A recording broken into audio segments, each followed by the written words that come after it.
ખૂબ જ મહત્વપૂર્ણ બાબતો.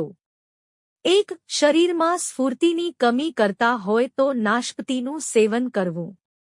તેમાં સમાયેલા પોષક તત્વો એનર્જીને બૂસ્ટ કરવામાં મદદગાર હોય છે. એટલું જ નહીં, તે ત્વચાને પણ સ્વસ્થ કરવામાં મદદ કરે છે. 2.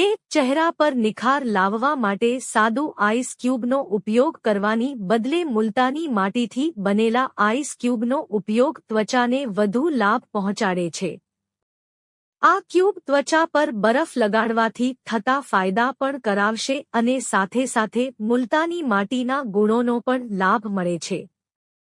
3. નાશપતી હૃદય રોગના જોખમને ઓછું કરવામાં મદદ કરે છે. તેમાં સમાયેલ પ્રોસાયનિડિન એક શક્તિશાળી એન્ટીઓક્સિડન્ટ હોય છે, જે હાર્ટના ટિશ્યુની સ્ટિફનેસને ઓછી કરે છે. 4. વૃક્ષ ત્વચાની સાથે સાથે તૈલીય ત્વચા ધરાવનારે પણ મોઇશ્ચરાઇઝરનો ઉપયોગ કરવો જોઈએ. તે ત્વચાના પીએચ લેવલને બેલેન્સ કરવામાં મદદ કરે છે. 5. ત્વચાને હેલ્ધી અને ગ્લોઈંગ બનાવવા માટે દિવસ દરમિયાન 3-4 વખત ચહેરો ધોવો જરૂરી છે, જેથી ત્વચા પર પ્રદૂષણના કારણે જામતી ધૂળને દૂર થાય. 6. ગ્રીન ટી ત્વચા માટે ફાયદાકારક હોય છે. તેમાં એન્ટીઓક્સિડન્ટ સમાયેલા હોય છે જે સ્કિનને ઇન્ફેક્શનથી બચાવે છે અને ત્વચાને ચમકીલી કરે છે. નિયમિત રીતે ગ્રીન ટી પીવાથી ચહેરા પરના ડાઘ ધાબા દૂર થાય છે. 7. પીઠના બળે સૂઈ જવાથી પેટ સપાટ રહે છે, જેને કારણે પાચનતંત્ર પર કોઈ પ્રકારનું દબાણ આવતું નથી, જેને કારણે જો તમને એસિડિટીની સમસ્યા હોય તો તે પણ ચત્તા સૂઈ જવાથી ઠીક થઈ જાય છે.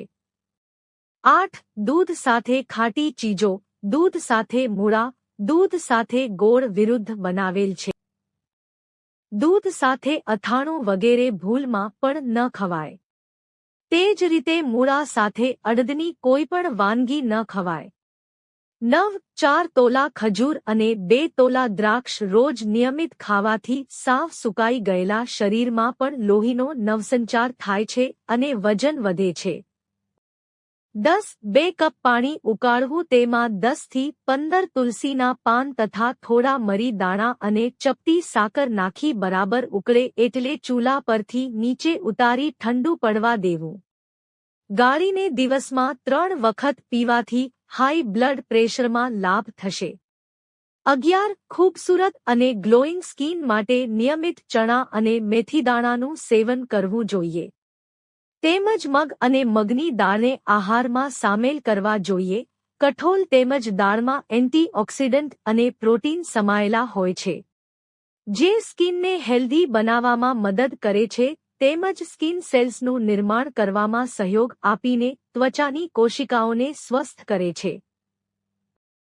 12. નિષ્ણાંતના અનુસાર રોજિંદા આહારમાં પાલકને સમાવાથી ત્વચા સ્વસ્થ, યુવાન અને ચમકીલી રહે છે.